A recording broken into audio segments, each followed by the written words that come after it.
Welcome back to the Great Imposters podcast. My name is Joelle. My name is Annie. And if this is your first time joining us, we'll tell you a little bit about what we're all about. Yeah.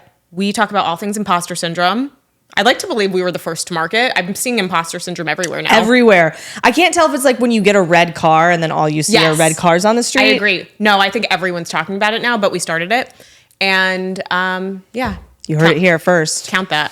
Count it. Yeah. So anyway, if it's your first time here, we talk about all things imposter syndrome, and we want to inspire you, the listeners at home, to get over your own imposter syndrome, harness your inner delusion, and do whatever it is you want to do. Yes. You can live through imposter syndrome.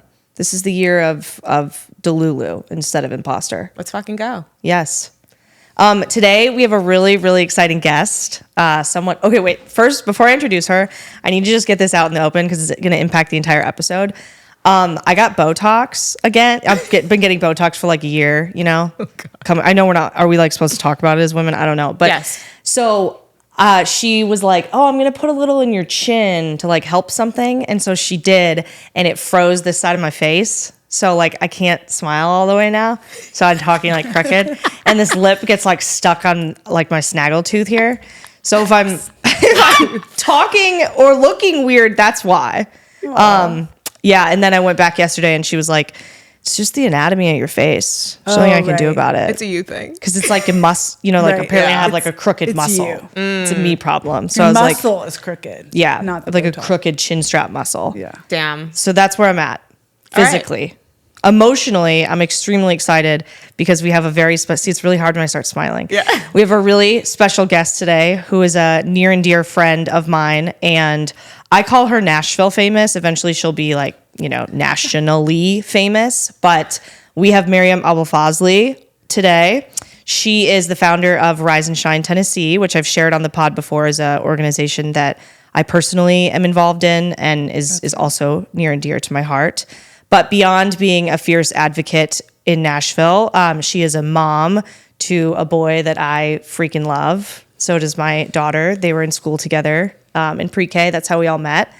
And she's just an amazing, you're OG Nashville and you're an amazing community member, like even beyond and before Rise and Shine. And you have such a fascinating story that I can't wait for our listeners to hear how you've overcome imposter syndrome over the years.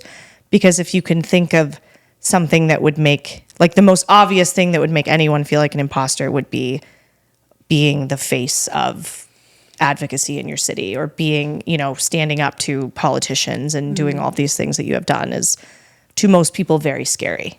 So we're pumped. We're pumped. So am I. Thank you for having me. Yes. Yay. It's awesome to be here. Also, I call her Mary because, I'm on the inside. So yeah, I've done this like 6 times already. This episode. Have, yeah. Everyone who's watching the YouTube, and if you're not, Annie's default hand gesture is like the hang 10. Yeah, right. I like hang loose. Yeah, hang loose, like the inner frat boy in me comes out somewhere. It's not him. inner anymore. We love it's just him. Outer. It's just who you are. We love Middle. him. Well, we like to start. Great introduction. Equally so excited to have you here, Mary, and we're gonna have a great time here on Declan's couch. Now, we like to start with a little bit of an icebreaker. Mm-hmm. Awesome. Just to get the juices flowing. Okay. So, Andy and I this is a fun one. This isn't like that deep. We're going out. It's pretty deep. So today's Friday. Okay. Let's just say we're not doing this, which is kind of a miss. But let's say we're going out right after this podcast. Okay. We could go in 2 directions. We're either going to a wine bar and getting wine and like charcuterie and like a whole spread. Okay. Or we're hitting like something like the likes of Bar Taco and getting margs and like chips and guac and taco and like tacos. Like where are we going? You go Margs and Taco? What's the distinction? Oh, the food and the drink? Yeah. Yeah. Like where are we going? I'm like thinking vibe. I'm only Well, thinking no, vibe. That's you fine can answer too. it however you want. Yeah. Well, I mean, it feels springy in the air in Nashville these days. It does. I mean, we know better than to get excited, but it does feel that way, especially today. So I would say Margs and tacos. Okay. Yeah. Declan's nodding his head. Is that what you'd go to? Yeah. Margs and taco Today's guy? just like, let's pretend it's spring. Yes. you Yeah. know, right? It's so funny. I feel like my answer is seasonal. Because if it were dark at Totally. 3, right? If it were dark at 3 p.m. Totally. I want to be wine. Just go into a wine basement. Yes, like a big sweater. Yes. With a really jammy cab. And eat heavy A jammy cheese. cab. And like cheese. Yeah. And crackers. And I don't eat meat. So that's kind of the extent of it. But yes. Oh, yeah. Joelle is like the best kind of vegetarian, and that like you never know she's It's a not a vegetarian. personality trait. It's not like her. Oh, she's Yeah. like, I'm Yeah. a vegetarian. She doesn't like lead with it all the time. Like if she's coming to your house for dinner, she just kind of assumes there'll be something she can eat instead of. Oh, like, that's great. Yeah, and I don't like. I've been to very meat heavy or meat only dinners, and I just don't say anything, and I eat bread, and then Yeah. I'll like. I'll just eat the bread. Like it's Yeah. fine. I don't want to be like a disruption. You know. Okay, great. So you're a tacos and margs gal. Yeah. Love that. Well, we're so pumped to have you here. Might have to get marked after this. We'll see. Yeah, thank Yeah. you so much. So why don't you start by just giving us and the audience your stats, your story, who you are, and what you do. Sure. I am Maryam Abolfazli, or better known as Mary for a lot of folks that grew up in Nashville with me, because Maryam is not an easy name for folks to say, apparently. I don't think Yeah. it's that hard. Yeah, exactly. But I don't know. So I am Mary, and or Maryam. I am 45. Yeah, girl. Yes, I am halfway through my life. I mean, No, we're 90, right? 90. We're all going gonna to 90, all right, right? fine. with science. We're going to and 90. It was science. Ozempic. gonna be We're all going to live to like 110 by then. 150. Ozempic. Exactly. We're gonna live. We're all the gonna live. Danish will invent, or the Dutch will invent something. Yeah, for us they've to got all our live. backs. I grew up here. I grew up Born in and raised. Nashville, born and raised. Yeah, just down the street. And what was called Baptist Hospital at the time is now St. Thomas. 2 months after my parents came from Iran, so I'm a little. Wow. Yeah, I'm like a intense political baby, and I live in Bellevue, and I am kind of a nonprofit junkie, I guess. Like, turns out I ended up doing that my whole life. So I've been running nonprofits for a while, or working for them, or leading initiatives in nonprofits mostly. And I have worked for some for-profits, but that's mostly what I've been doing. And I now run this little baby called Rise and Shine Tennessee, which is here, and it's a little engine that could, It it's is. a bunch of volunteers just like expanding and growing and stretching themselves into things that they never thought was possible to help Tennessee. Yeah. Tennessee. The 3 goals of the org are so that people can thrive, be safe, and free.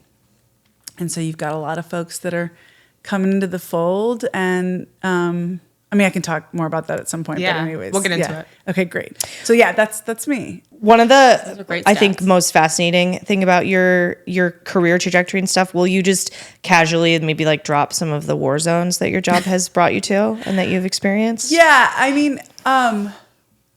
feel like I brought my job to the war zones. Okay. If that makes sense. Like Yeah. I am a very, for better or for worse, and many times for worse, I will say, like I'm a very, heart-driven human being, and I mean for worse, because that's not that practical in this world. So like, yeah, I wrote my college essay, and I was like, I want to bridge worlds. That's what I want to do. That's what I was doing growing up in Nashville.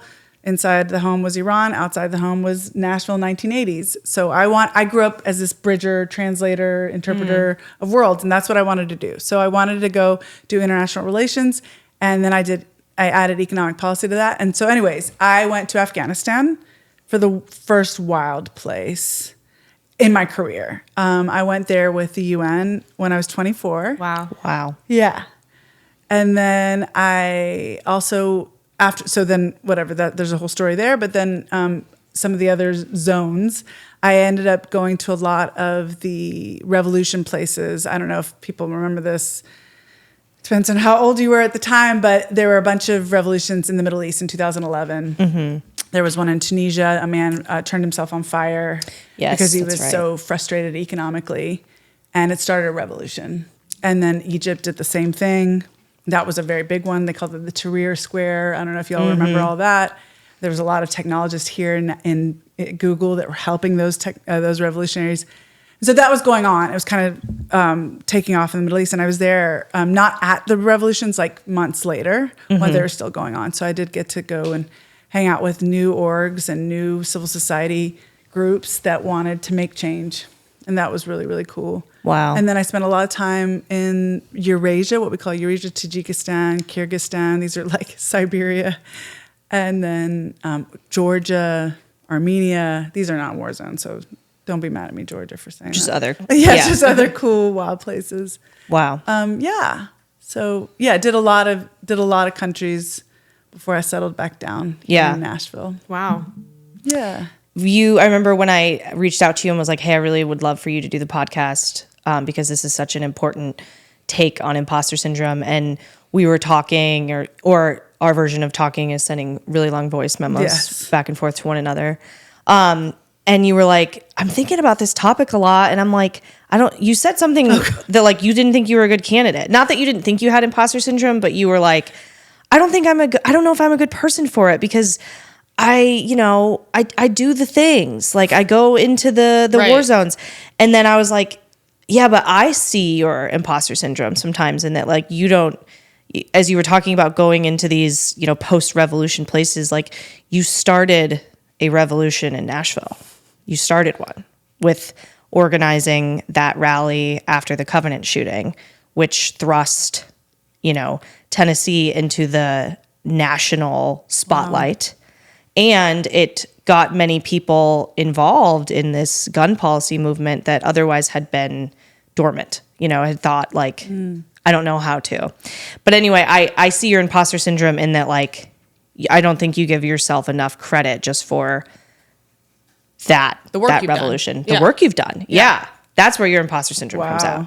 And you're very humble too in the work that you do. So you'll give the credit where it's due, which I think is really great. Try. You're like, well, this person helped me and this person helped me. And it's like, yes, but because of your experience and your leading with your heart and your inclination to run into zones of conflict, literally, you were like, I know how to help this city heal after this awful, awful thing. Wow. And that was kind of the beginning of Rise and Shine too. It really was. Yeah. Yeah. And I'd never heard you say those words before. So it's like, whoa, that's a big thing to say. You see, that's imposter syndrome. Look at her body language. I know. Yeah. This is a lot to process. Like, let me just she's like, wait. Shrink. I know. She's like, who, me? Yeah. I shrink into the couch. I mean, a lot of people were involved. I have to always say that. But I appreciate that. Yes, it was a powerful idea for a powerful moment, and it was executed in this incredible way because of all the people that got involved. And it was spiritual, nothing less, for sure. The whole experience and everything since. And I think that y'all talk to like entrepreneurs and creators all the time, and I think that not to say what an imposter. Now I'm like self-conscious. Everything is imposter. There you go. But I just have to say, like, my big love of my life is writing, right? And writers always talk about this. I think Elizabeth Gilbert talks about this, like. You see yourself as a conduit, right? A channel. Like, it's not your idea. It's not you. It's not like an ego that's running around. It's just like, and in that moment and in that time, I was hit with something and then I put it out. And she says, like, you have an opportunity to put it out or not. Like, Right. And then I put that one out, and it happened to be where everybody else was at too. Yeah. And it just, That makes sense. yeah. It's similar to this podcast. Like, you're tapping into something that people are feeling and it wasn't being talked about, right? Right. True. That's so interesting. I think this is, I don't want to derail, but I want to take a little step back because you kind of already said this, but I just want to make sure I'm connecting the dots. You were born here. I was born. You were born here, your parents. I was in the belly. Yeah. Right. So like you almost felt like you were born into this world of connecting worlds, right? Or this role of connecting worlds. You felt that since you were a little kid. So it's like you've always been kind of doing this type of work. Did you feel like when you were a little kid, you're like, oh, I'm definitely going to be an activist? Like, is that how you, or no way? Like, what did you want to be when you grew up? Hell no.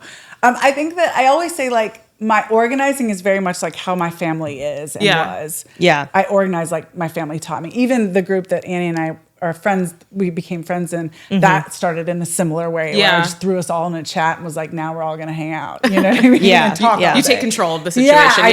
I'm just like, everybody. Yeah. So that connecting and whatever. But that, no, when I was a kid, I wanted to be Madonna. Oh, hell yeah. Nice. And I don't know if this is when we do the Swift Madonna fight. Is there a fight? Wait, is there a fight? Are we doing Is there a this? fight coming? Mary's not, the Don't level. tell people. Don't tell people. Okay. No, Okay. She's not I'm going to tell her the Swifties are going to come after her. The Swifties can relax. Suddenly there's going to be like Scott Borchetta sympathizers that are going to be like, Mary, we're on your team. And you're going to be like, wait, I don't want you guys on my side. Whoever those, No, you're allowed to not like Taylor Swift. No, I don't not like her.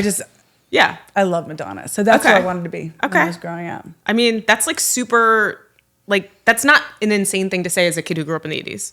That's actually like very. I would watch her and I would feel like my whole body light up. Like, how are you? Well, she was the first of its Everything, kind. And there's actually no one like her. Like the dancing, the production. She was so bold. Bold. She broke so many boundaries. Definition of reinventing yourself care. Constantly. Yeah. She didn't care. She had black gay dancers on stage and they were talking about HIV and all this stuff. And it was just like, she did Vogue, I mean, she wasn't the founder of it, but she found it and made it mainstream at a time when none of that stuff was okay. None of that stuff. Yeah. She was just like, I wasn't cognizant of that, but I knew that she was just like, wow, you are doing so many things you're not allowed to do. I remember we were the family that the kids came over to watch Truth or Dare because they weren't allowed to watch it. So I think that does speak a little bit to my personality for sure. Well, I mean, dare I say you're kind of like the Madonna of the activism world? I mean, yeah. Wow. Yeah. I think you are. I don't know. I think I could be bolder. I think I could be wilder. I mean, you could, Sure. But I do eschew a lot of social norms in my being, in my philosophy. Yeah. Yeah. I love that, like, even when you're a kid, though, you gravitate towards the icons or the people or the role models and stuff that, like, there's something intrinsic in them that you connect to even as a 6-year-old. Yeah. Like, you could have been like, I want to be Reba, but she wasn't like breaking the same boundaries and doing no shade, Reba, you're great, but like it's very different, So I love that, like, yes, I guess it gives a little credence to, like, you gotta trust little kids sometimes on their instincts and guts too. Absolutely. Oh my gosh, For sure. I think as a mother, that's the only thing. Yeah. I think I can do somewhat. Yeah, you have to trust them. They know more than we give them credit for. Tell us about, I made you kind of go through your career trajectory very quickly, which doesn't do it enough justice. But tell us about either your first or your worst job or both. I was thinking about this. My first job was, I don't know if y'all know this and people that aren't in Nashville will not, but the Adventure Center, the Adventure Science Center. Yeah. Oh, yeah. Of course. So it used to be the Cumberland Science Museum. And that was my first job. I was an explainer. And I think I was like 13. What? Or 12. Oh my God. 12 or 13. It was the coolest job. It was the 80s or early 90s. So like we would do these animal shows and I would do like a 12-year-old would do like an animal show. I had snakes and possums. And you got to hold the possum I'd be and like, stuff? this is how possum sleeps at night. Oh, I mean, maybe that was God. like once I got into high school, but I definitely was doing that show. It was like the thing you had to learn to do. I was gonna say, were you trained or were you just like, you had to learn. Like after like winging it. After a couple summers, you would like get into that. That is awesome. An iguana. We had all of it, and we were just like, whoa, come to the show. That's hilarious. I mean, I would be so freaked out today to do any of that. That's so amazing. Natural. That's so crazy. I remember doing like zoo, like being a volunteer at the zoo in Toledo, and like we weren't even allowed to touch like the elephant, the elephant foot that they had as like a display. We're like, you can't be trusted with that. Yeah. So like, man, this reminds me of like the when roller 80s. coasters didn't really have like seatbelts. Yeah. And stuff. It's like they're like, okay, you've watched this show 4 times, now go for it. And you'd have to go into the animal room, get all the cages, put them on. There was no supervisor or anything, and then bring them in. And that would never happen. It was so now. cool. No. It was really fun. Okay, so that was your first job. That was my first job. Can you think of a worst? Worst is so tricky, right? Like worst because you were bad at it, or worst because it just sucked. However you interpret it. I don't know if this was the worst job. It's so unfair, but everybody. So OG Nashville's here. I am going to be an OG snob. Sunshine Grocery. We all loved it. It was like this really crunchy, amazing. Where was again, 1980s, like grocery and 90s. It was on Belmont. Oh, okay. There's a store there now. I don't know what it's called. So it's been replaced a couple of times, but it was awesome. It was awesome. Like turnip truck, but way dialed back.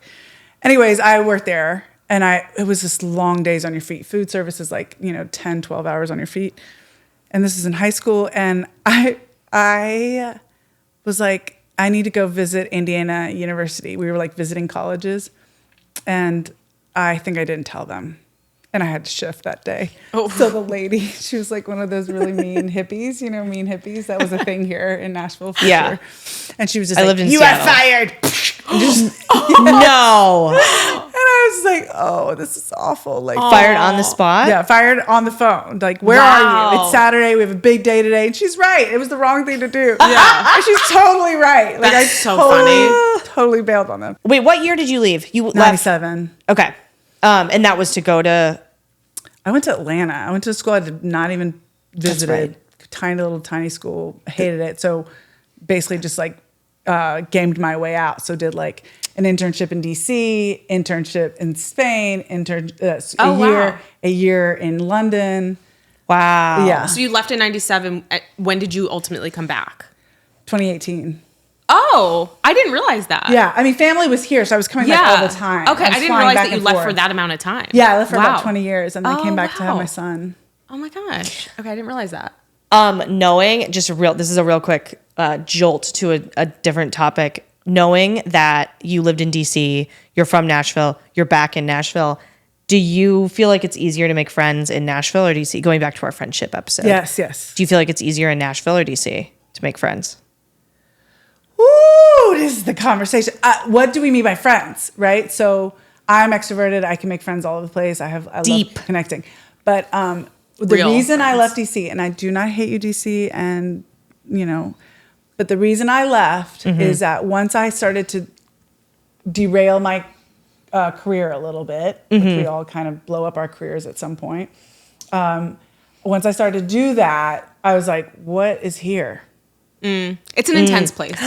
Okay, because like your career is where high school A students all go to work. Yeah. Oh my God, that's such a good college way. Straight A students all go to work. Type A college straight A students, and that is fine at work because we all have different sides of ourselves. I had that vibe a little bit in myself, or a lot of it in myself at work. But at night or on the weekend, you want to do other things. You want to be in other ways. You want to relate in other ways. I feel like it lacks the softness. No softness. Right. Wow. No softness, just hard edges. Yes. And so weekends you're doing your career, parties you're talking about your career. We used to make jokes like, how long before you know what everybody's doing in this room? Oh my gosh. We did all those jokes. And then I made a rule, because I was there for like 10 years, and then I was like, I will not hang out with anyone on my free time that talks about their career. Because you're like... So that quickly like just removed so many people. I was like, I will not hang out with anyone that doesn't laugh. Yeah. What? Wait, you met people that didn't laugh? I mean, they're just serious, like serious, And so, so basically, once I started moving away from my career, I was like, "What's here for me?" There's no vibe for me here. Like, there's the community. My community was kind of falling apart because they were also moving and stuff. And so, Nashville values community and friendship way more than DC. It's pretty phenomenal. It's remarkable. Yeah. Yes. It's remarkable. I've never... Yes. As transplants, that's how we feel. Yeah. As well. It's out of control. It's amazing. The amount that people value other people, like connecting with other people is wonderful. Yes. Yesterday, I was on the phone with one of my really good friends in Seattle, and I was talking about our mutual friend, Celia, who is living abroad right now. And I said, like, oh, yeah, one of my really good friends is living abroad. So if we went on this trip, my friend and I were talking about this trip, maybe she'd be able to like hop over for a weekend and meet us. And then my friend, Allie, was like, oh, is this a friend from growing up? And then I was like, no, it's a friend from Nashville. And she was like, did you know her in Seattle? And she just was like, wait, what? And then I was like, no, I met her in Nashville. And she's like, oh. And I could tell like what she was getting at was like, how do you have a friend that you would call my good friend? Right. When that would hop over to another country, right? They would come, and it was like you can form those kind of connections here. You totally can. Totally. People have time. Yeah. In New York and DC, people didn't have time. True. They didn't have time. Like people will sit there and be like, just shoot the shit with you here. Yeah. They have time. Their ambitions are not bigger than their desire to live a good life. Ooh, I love that. Oh, yeah. We should clip that. That's Clip it. That's like a nice slogan for Nashville social scene. It's true. All right. So going back to your DC, let's call it your era. Yeah. For a T-Swift reference. We always like to ask our guests about a time that quitting something was maybe the right decision, even though it's a hard decision. It sounds like maybe your exit out of DC was a hard pivot. Was that a big quit? It was, the great quit. The great quit. The great quit. Yeah.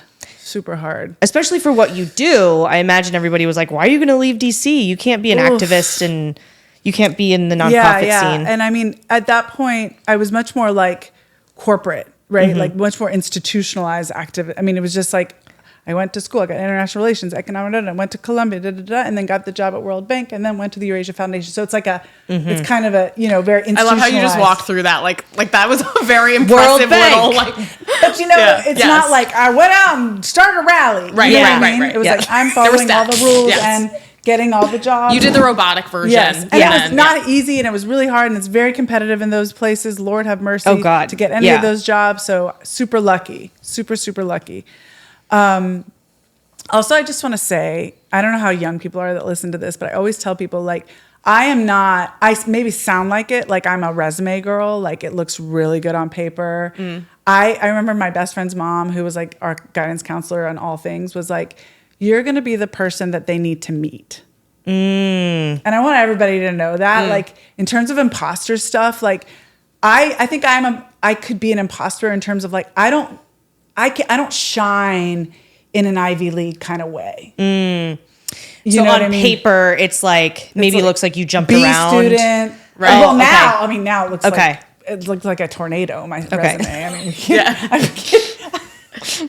now 40 years later, no. But even like coming out of high school and whatever, it was like I never was going to be that kid that got that Northwestern scholarship or even got in, or you know what I mean? So I had to be really creative to get in the rooms for people to know me and see me and engage with me to get those spots. That makes sense. Yeah, you have to jump off the page a little bit. Yeah. I think that's an important thing to say to people. Like, you don't. Yeah. People are like, oh, you must have gone to Yale Law, and then no way in hell, And there's a lot more scrappiness and entrepreneurship in the route that I took. But anyway, so I do the whole thing in DC. Really awesome, amazing things. And do that for like 10 years, from like 2004 to 2014. And then am told by the president of the org, I had built the biggest program, basically, one of the biggest programs. And I was told, we were on a work trip in Sweden, that I was not going to be promoted up. That was it, basically, for me. Were you being passed over and someone else was? I mean, someone needed to replace him. He was going to be leaving soon. Okay, and it was not going to be you. Yeah.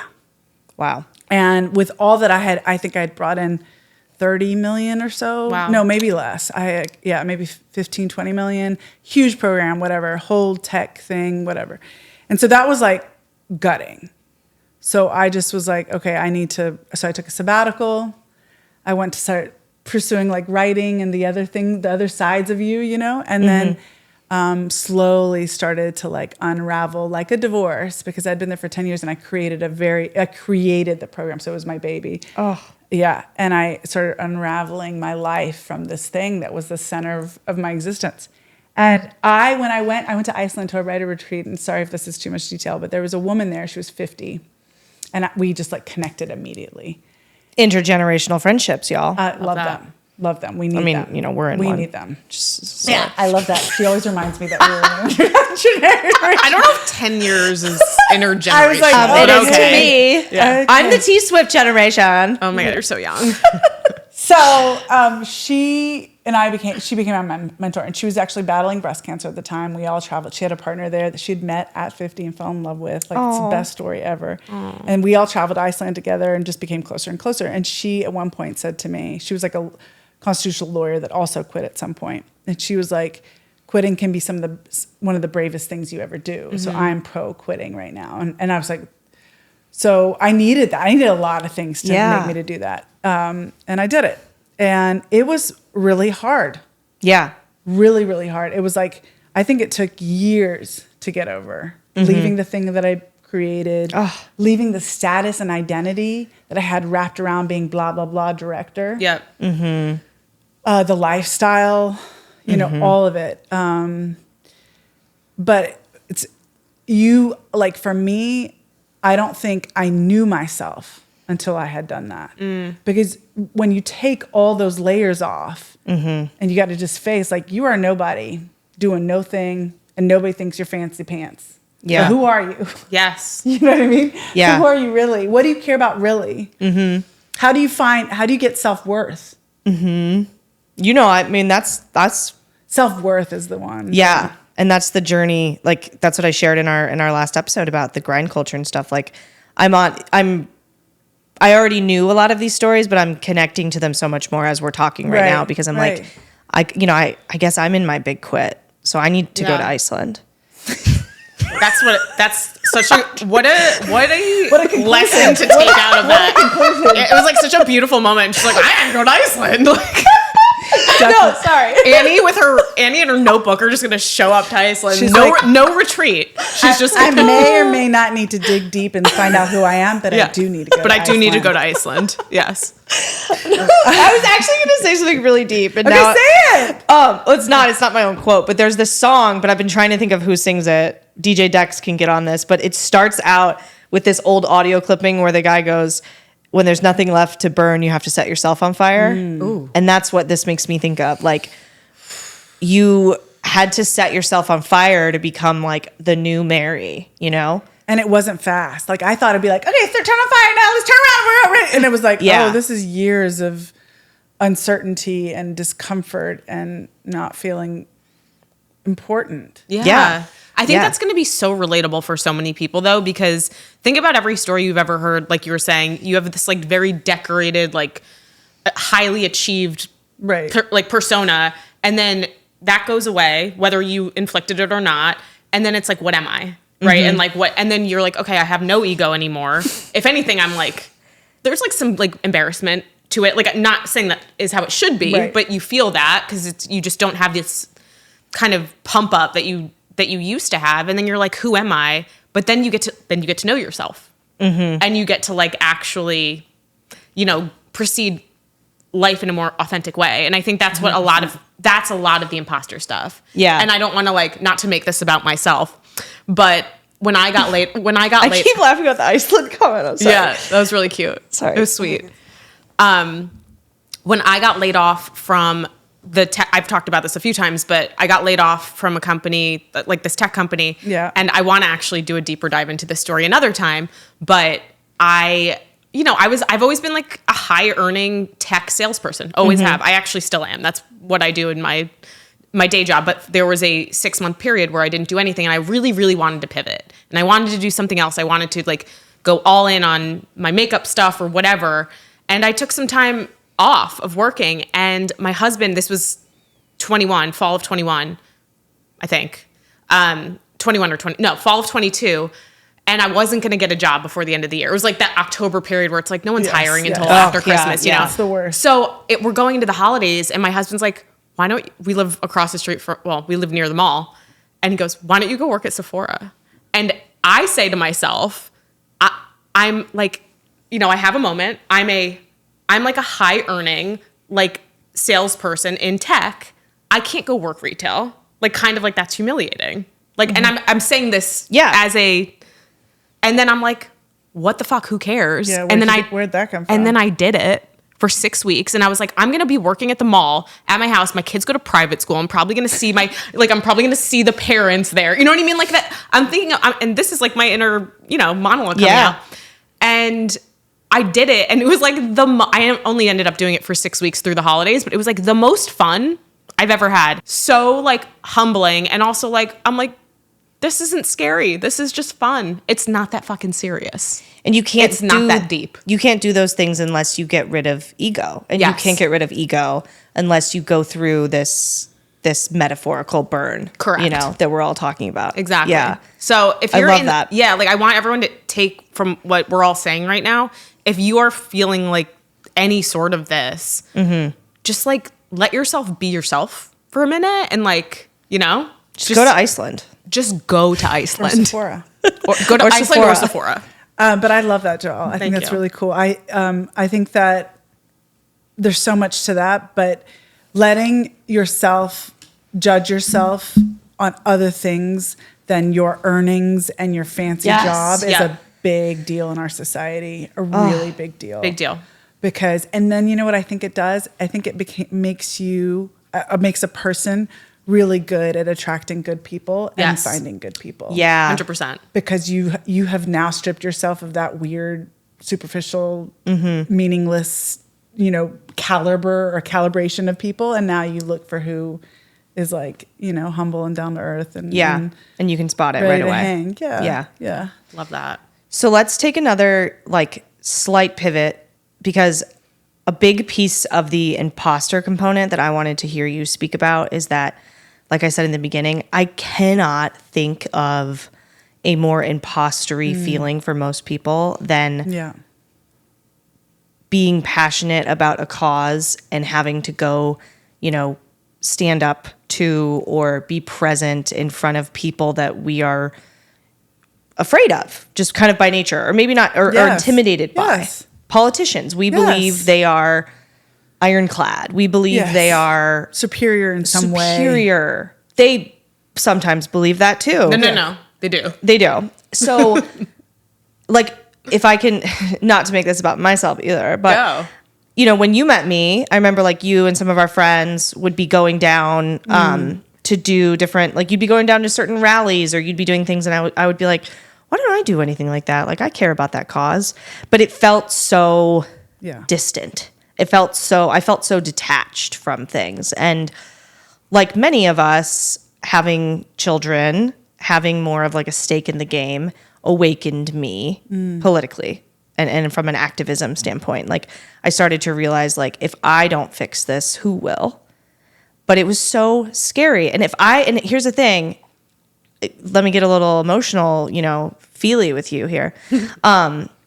If I didn't know you personally, if I wasn't friends with you first, I probably wouldn't have gotten involved. But I knew you and I felt safe with you, and I felt like you were this sort of guiding light to be activism is accessible to everybody. So what kind of advice, or even just sharing your experience with helping activists overcome their own imposter syndrome, or your own your own in activism, what kind of advice do you have for people that want to get involved and are fed up with certain things in society, and where do they start? That's beautiful. Thank you for sharing that, Annie. That's really cool to hear. There's no superhuman that has this all figured out and therefore I can't do it because I'm not you type of thing. I am, a highly flawed human being. And everybody was just, after Covenant happened, it's just I cannot anymore. I just cannot. So what I'll say is, I think a friend helps. I think friends help friends help friends help friends do things. Yeah. Just like I have this lip gloss on my lips because Joelle told you about it and I have it. I think other things are like that too. Yeah. Showing up at the Capitol is like that too. I think that's why that rally kind of broke that seal for a lot of people. It's people told me I've never protested before in my life. And here I am, and I hate it, but I'm doing it. And then they're like, now I'm back. And then I would see them months later and they'd be like, I'm that lady. And I'd be like, oh, hey, what's up? So, come with a friend. I think that's the most important thing. If you don't have a friend in the movement, let's make a friend in the movement. Nobody knows anything more than you. And if they do, they'll help you out to figure it out. A lot of people like to just come and sit quietly and watch. I'm like that too, actually. It's helpful to just observe. Seeds are planted in me as I kind of dabble in something. I think we're all kind of like that. You just start to watch and see this thing, and then you're, and then, I know you, and you just did that. Well, I thought special people do that, but you are just my friend. So maybe I can do that. We've seen that over and over again. Every committee meeting, every legislature. So, with testifying, maybe? Is that a good example? Yes, totally. So press conferences, speaking, yes. All kinds of things. Because what happens is when a bill is introduced, there is a committee in the state legislature or that has to sit and discuss the bill and vote if it goes to session. Did I explain that well? Yes, thank you for doing that. But I only know this stuff because of you. So again. Yeah, I mean, yeah, and we're gonna do a bunch of like a lot more like training and educational stuff coming out soon online, so people don't have to show up anywhere, because I think, but yeah, basically there's a whole process. It feels really hard. It feels really complicated. It's not. It's a room and there's a bunch of people talking about a thing. So that if you come and sit the first time and you hear them talk, you're like, well, wow, I thought they would be really, really much smarter than me, and they're not. So actually, I actually know about this because I studied X, Y, and Z, or I work in X, Y, and Z, or I know a kid that experiences X, Y, and Z, and then suddenly you know more than what the conversation's at, and then you're like, well, I actually want to say something. Is there an opportunity for me? Yes, there's a couple opportunities. Let's figure out a way. So you're just carefully like breaking seals to different ways of engagement.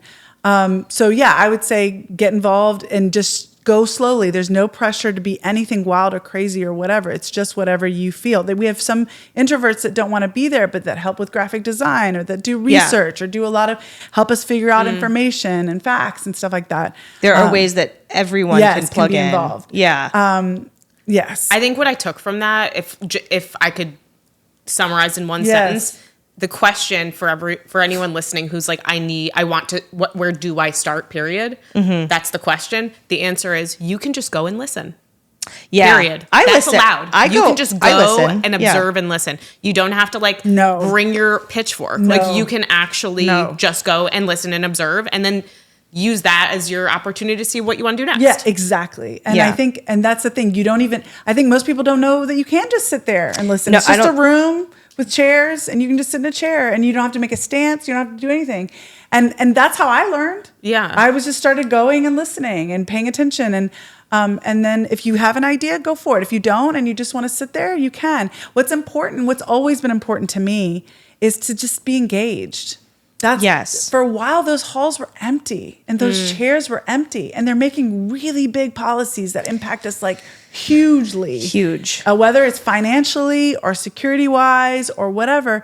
And so if those chairs should not be empty.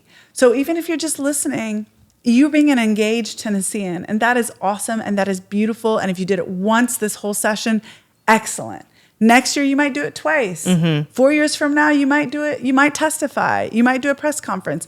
People have surprised themselves so much. Like just the other day, we had a bunch of kids say some pretty powerful stuff. And I was telling them, I was like, you guys have got a leg up on a lot of adults, because a lot of adults haven't even spoken publicly before. And you're doing it at 6 or 10. And then one of our parents was like, I did it at 46 for the first time, you know? And so, yes, you can listen quietly with nothing crazy going on, and just pick up what's going on in your state about you. Yes. That's my biggest thing. Just pick up what's going on about you. I feel like making it abstract and obtuse and putting a wall between the policymaking and the people is what is making us frustrated or apathetic or scared or whatever. But it is very intimidating, and I don't want to at all diminish that. It is extremely intimidating. Yeah. But once you get in those rooms, it's just like a new job. You know, when it takes you about 6 months to really put that wild idea in that meeting. You know what I mean? Like, I'm going to try something pretty crazy here if you'll just bear with me. You couldn't have done that the first month. I mean, imposter syndrome, maybe you could have, you know? Yeah. But you might wait to build those relationships and to know what's going on in the culture and stuff before you throw out. It's similar to any other situation like that. So I can probably tell you right now, and there might not be an answer for this, but I'm just going to ask it anyway. There's probably a lot of people sitting at home saying, I want to be involved. Yes. I care deeply about, I'm not just saying rise and shine, like whatever cause or issue, but I don't have the time. I have a full-time job. I really can't take off. Like, is there activism that can be done at home, or like from your perspective that moves the needle in some ways? Like, and I'll use myself as an example, because I've never been in any of these rooms. I've never marched for anything. I feel deeply about certain things, but there is something, this is kind of a tangent, but like I get a lot of anxiety in like march environments. Yeah. Like that just totally. I feel like that there's would set me off. There's so many people that feel And like even for things that I care about so deeply that like keep me up at night, there's something about attending a march that I just can't do it. But I feel like in my own little world, in my own little following, for me, what I feel like I've excelled at is I've lived in 3 very different parts of the country. I've made friends and coworkers in every walk of life, of every part of the political spectrum, even the scary part, which I really, both scary parts, like that I just like don't feel any connection towards, but I can still kind of put that aside and have a human conversation with people. And I think that's something I really value about myself, is being able to like take kind of the emotion. So like, for example, if you have a conversation with someone, I have a lot of friends who are responsible gun owners, that if I were to talk, who by the way, all think that there should be stricter gun laws for whatever it's worth. Yes, 100%. But I can have a conversation with a responsible gun owner or one that's maybe a little further on the issue.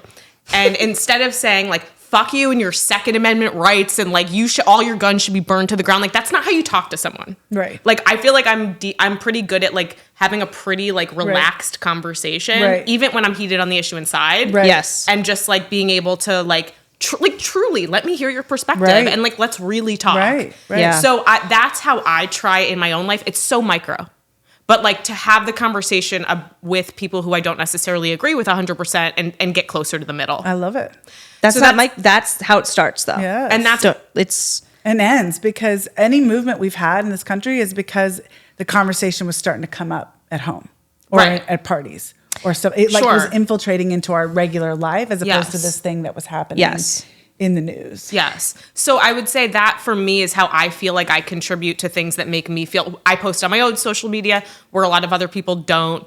And I engage with people. Right. Activism, I feel like, turns people off. Like, I'm not a wild activist. I'm like a suburban mom. You know what I mean? Right. So I just say like civic engagement. Like this is, to me, this is civic duty. You know what I mean? It's like, we got to be involved in this, especially when stakes are as high as they are right now. And there's like an anti-democracy agenda, you know, that's been pretty well laid out. So you don't have to be an activist, I just want to say. And I think the conversations are key. They are essential. It is not easy. There's so many things we all avoid and have been avoiding in our gatherings and stuff like that. And I think it's really important to try to just like have a sane conversation. Yeah. I think that's how the big things in our country got resolved. They did, because they infiltrated all of our lives. And how do you feel about this? How do you feel? Well, I mean, this kind of thing. So I think that that's great, and that should continue. And like, you don't have to like staple yourself to a tree to like make a statement. You do not need to staple yourself to a tree. Some big ass staples. Definitely no. We need you not stapled. And I think that everybody, if you're trying to think, maybe you're listening to this and you're like, well, I don't really personally feel that impacted by decisions that the state legislature is making. That's okay. That just means like you just haven't made the connection yet. But think about COVID.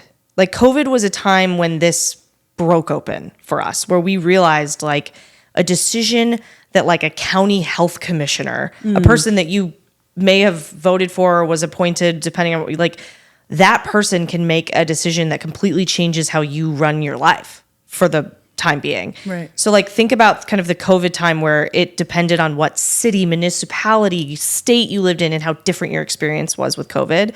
And that is an example of how important like state and local government is. And so your civic duty is to pay attention and go engage with those bodies.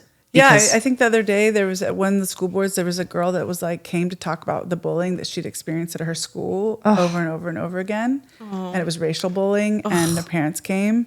And depending on who's on that school board, because the school didn't really do a lot about it, and depending on who's on that school board, it determines whether they're going to take care of that issue or sweep it under the rug. And that's a tiny, whiny little role of a school board and one little girl's experience. But if you're her aunt or family or friend or whatever, that's going to be a big deal for you. So yes, I think the small things matter too. So that brings us to the vote. And Tennessee's one of the worst voting states in the country. In terms of participation, We're like 48 or 49. And we're extremely gerrymandered. So I understand everyone being frustrated and saying, why should I even vote? But please do vote. That's what I'll say. Please do vote. Always vote. It's about 2 times a year that you have to vote. I did not know that growing up. Like, I feel like in civics and in government, when they taught us that, it was like every 4 years you vote for president. And I realized, wow, you literally have to vote twice a year every year. I feel like I voted 800 times since I moved back to Nashville because we also had runoffs and we had all this stuff. So please vote. I would say, even if you feel like it's the most futile thing in the world and we're so low and we're so gerrymandered, I think that's really important. The conversations are really important. Yeah, canvassing is scary for folks, but if you're a conversation person, so Joel, just to know in terms of convenience, it's very easy. It's on your phone. And if you join a campaign, or if you do like, just get out the vote canvassing, which is like, you don't even talk about candidates. You just talk about like, are you planning to? How can I help you? Can I register you? There's different ways that you don't have to be partisan about it. You do that literally on your phone while you're like folding laundry or washing dishes. I did that for hours here and there around the house. I had my AirPods in, had my phone in the back, and it would just like click to the next person, click to the next person. It's all automated. And that was really fun because people are usually just like so happy to hear from you. Yeah. It's fun. You would be totally into it. Cute. And then it is fun. Yeah. If you like, yeah. And connecting with people in general is fun. So I would say the other thing I'd say about it is at least what Rise is doing, I think a lot of groups are doing this. We are really focused on the community part of it. So like, if you're like, marches look weird and whatever, but like, it's like kind of a place to go and hang with your people. It's different. You know what I mean? And so I think it's sort of become this thing where it's like, hey, how are you? You know what good I mean? to see you again. Yeah, exactly. It's like a catch up. Yeah. And so it's becoming more of like, this is also this community that I like, that's outside of work, that's outside of church, that's outside of children, but it's something purpose-driven. And I think people are seeking purpose-driven lives. Yes. And I think that's the other thing. So you can also just hang, you know what I mean? But it is really important. And I think someone just asked me yesterday in DM, like, what do I do? And I was like, I feel like I've said it 100 times, but it doesn't matter because sometimes it just feels so far away, like you're saying. And so one of the other things is like, Rise does a lot of like online chatting with each other about issues and educating on issues and things that are coming up. So if you're like if you're a texter, it's a fun place to be actually, because people are really like warm and engaged, and it's a kind of a cool place to digest the headlines together. Yeah. That's cool. If you're still feeling like, even after hearing that, you're still feeling like, I just don't have time, or I don't have the emotional bandwidth. Like Joelle and I have talked now in a couple episodes about, one, don't feel guilty about that. That's okay. There will be a time where you can do it. Like, but also it is very emotionally taxing work, especially if you're talking about an issue that you feel so passionately about. You're going to get like it's guns for me. Like you're going to get, bless you. You're going to get worked up. And then you have like a tired come down after. Yes, you have a tired come down. Like, so I've been having, I called it a primal scream of a week, but really I've had like a primal scream of a month with just stuff going on with kids and life and family. And I haven't really I've been like, I know that it's actually going to put me deeper in an emotional well right now to go be super involved or loud. Like I just don't have my window of tolerance is closed dealing with all this other stuff. So be kind to yourself about those things too. Like be aware of where your emotional capacity is at, and it will ebb and flow. And you'll have times where you're like, I'm ready. It's okay to go in and out. It's okay to go in and out. 100%. Yeah. Do what you can. We right? tag in and tag out. Yeah. We tag in and we tag out. And I've always really loved Rise because they're very understanding of that. It's not like there's no judgment. Blood brothers, you know. No. Fuck your kids. If you go down there, it's because you need to be down there. Like there's a part of you just can't stay away because you. And if you don't go down there, it's because you need not to be there. That's the assumption. Yeah. I love that. Well, I think this was really a remarkable episode, different than our typical. I know, I love it. I know, this is awesome. I think a lot of people will feel like very moved by this, but also inspired to like find some small way to have their voice be a little more heard. That'd be great. Yeah. You know what's so crazy? All of our guests, other than Chris Koulos, have been a woman in their 40s. With one kid. It's the prime time. You guys are like... It's the prime time. It's the prime time. It's when you know who you are. 40s are the best. Yeah, you know who you are. Say that louder for our listeners. Yeah, the 40s are the best. Look forward to them, y'all. They're great. Yeah. They're really great. I love it. Thanks for your intergenerational wisdom. Anything else for the audience before we go? Where can they find you? Where can the audience find you? You can go... we do a lot on Instagram. I do a lot on Instagram. Maryam Abolfazli, writer. And then Rise and Shine Tennessee and Rise and Act is the more sort of legislative side of it. And just sign up, get the emails, start to dabble your feet. We are not rigid. We are not stuck. We are growing. We're dynamic, and we could learn from you. So share your ideas and thoughts, and share that you don't want to do this or that. I think it's all going to be great. But and if you're listening not from Tennessee, I can assure you there's other Rise and Shines in your area. Yes. They're not as cool, but yeah.